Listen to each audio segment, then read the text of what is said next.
As families prepare for the winter school holidays, the latest COVID outbreaks are once again throwing travel plans into chaos, with the looming threat of border closures and flight cancellations.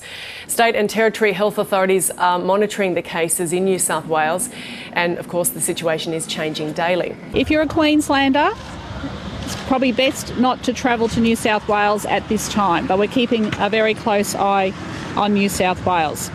We're also looking north, obviously, to Queensland and New South Wales situation, and we've been working with our counterparts in those two states to understand the risks associated with those outbreaks. We've got 7 declared LGAs in Sydney as orange zones. Our approach has been pretty strong, but there's 2 unaccounted for cases at this point in time out of the entirety of New South Wales, a population of 8 million people. So we'll monitor that over the coming days to see if we need to tighten up further. So here's a breakdown of where you can and can't travel across the country.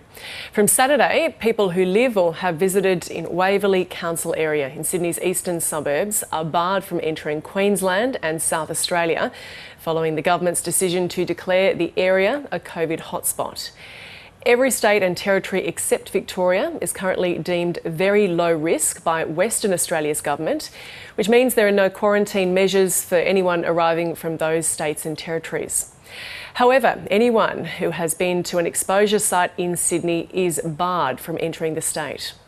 Arrivals to New South Wales, except those from Victoria, do not require a permit. Travellers from Victoria will need to complete a travel declaration before entering.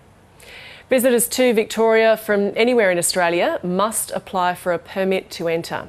And anyone arriving from Sydney must self-quarantine, get a COVID-19 test within 72 hours of crossing the border. While all interstate travellers to the Northern Territory and Tasmania must fill in a border entry form.